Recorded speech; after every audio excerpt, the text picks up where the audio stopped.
सुनन अबू दाऊद नंबर 4681 में मौजूद एक हदीस में हुजूर नबी अकरम सल्लल्लाहु अलैहि वसल्लम ने मुसलमानों के ईमान को कामिल करने वाली खुसूसियात की नसीहत फरमाई। सबसे पहले अल्लाह ताला के लिए मोहब्बत करना है।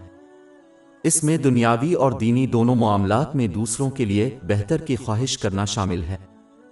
इसको अमली तौर पर किसी के अमाल के जरिए जाहिर किया जाना चाहिए, जिसका मतलब है दूसरों की माली, जज्बाती और जिस्मानी तौर पर मदद करना। अपने एहसानात को दूसरों पर शुमार करना न सिर्फ सवाब को मनसूख करता है बल्कि अल्लाह ताला के लिए उनकी मोहब्बत की कमी को भी साबित करता है, क्योंकि ये शख्स सिर्फ लोगों से तारीफ और दीगर मुआवजे हासिल करना पसंद करता है। बाब 2 अल-बकरा आयत 266। ए लोगों जो ईमान लाए हो, अपने सदकात को उसकी याद दहानी या ईज़ा पहुंचाकर बातिल न करो। दुनियावी वजूहात की बना पर दूसरों के बारे में किसी भी किस्म के मनफी जज्बात जैसे हसद अल्लाह ताला के लिए दूसरों से मोहब्बत करने के मुनाफी है और इससे बचना चाहिए। इस उम्दा खूबी में दूसरों के लिए वो मोहब्बत शामिल है जो सिर्फ अल्फाज से नहीं बल्कि अमाल के जरिए अपने लिए पसंद करता है। जामे तिर्मिज़ी नंबर 2515 में मौजूद हदीस के मुताबिक यह मोमिन होने का एक पहलू है। आखिर में अल्लाह ताला के लिए मोहब्बत करने में उन चीज़ों से मोहब्बत करना शामिल है जिनसे अल्लाह ताला मोहब्बत करता है, जैसे कि कुरान करीम और हज़रत मोहम्मद सल्लल्लाहु अलैहि वसल्लम की रवायत। इस मोहब्बत को अमली तौर पर हिदायत के उन दो ज़राए को सीखने और उन पर अमल करने और अल्लाह ताला को महबूब चीज़ों जैसे अमाल सालिहा और मसाजिद से जोड़कर दिखाना चाहिए। मरकज़ी हदीस में ज़ेर बहस अगली खुसूसियत अल्लाह ताला के लिए बग़्ज़ रखना है। इसका मतलब है कि इंसान को उन चीज़ों को नापसंद करना चाहिए जो अल्लाह ताला को नापसंद हैं, जैसे इसकी नाफरमानी। ये नोट करना ज़रूरी है। इसका मतलब ये नहीं है कि किसी को दूसरों से नफरत करनी चाहिए, क्योंकि लोग सच्चे दिल से अल्लाह ताला से तौबा कर सकते हैं। इसके बजाय एक मुसलमान को चाहिए कि वो खुद इस गुनाह को नापसंद करे जो उनसे साबित है कि इससे बचना और दूसरों को भी इससे खबरदार करना। मुसलमानों को चाहिए कि वो दूसरों से ताल्लुक़ तोड़ने के बजाय नसीहत करते रहें, क्योंकि ये एहसान मंदी उन्हें सच्चे दिल से तौबा करने का बाइस बन सकती है। इसमें किसी के अपने जज्बात की बुनियाद पर चीज़ों को नापसंद न करना शामिल है, जैसे कोई अमल जो कि जायज़ है।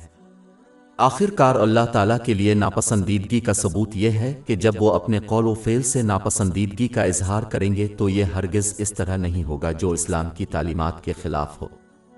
यानी किसी चीज़ के लिए उनकी नापसंदीदगी उनसे कभी गुनाह का इर्तिकाब नहीं करेगी, क्योंकि इससे यह साबित होता है कि किसी चीज़ से उनकी नापसंदीदगी उनके अपने लिए है।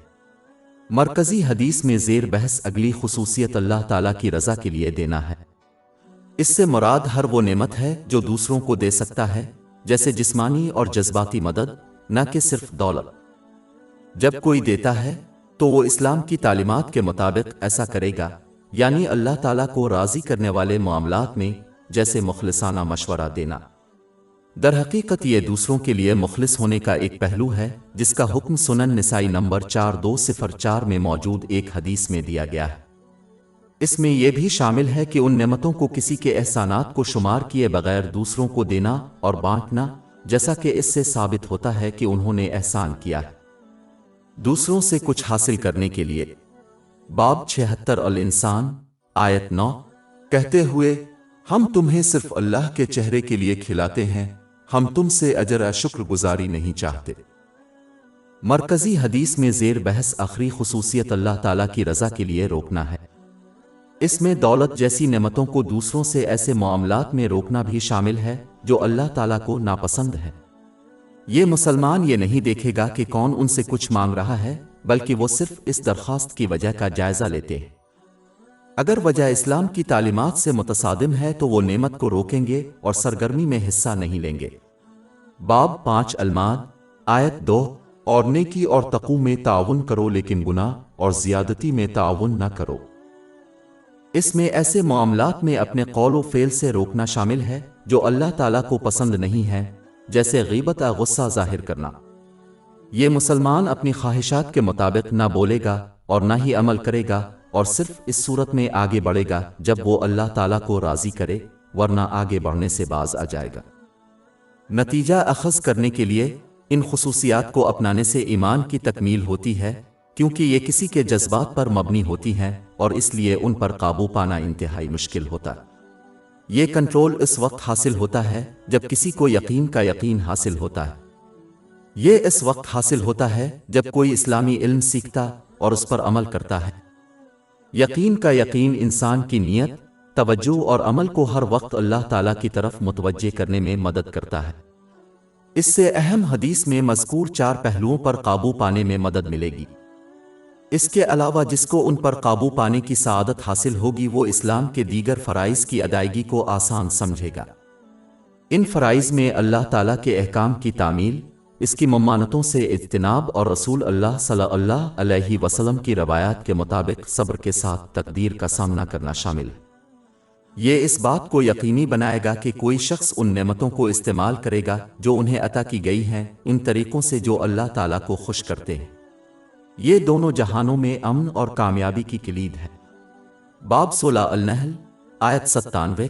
جس نے نیک عمل کیا، خواہ وہ مرد ہو یا عورت، حالانکہ وہ مومن ہے، ہم اسے ضرور پاکیزہ زندگی دیں گے اور ان کو ان کے بہترین اعمال کے مطابق ضرور اجر دیں گے۔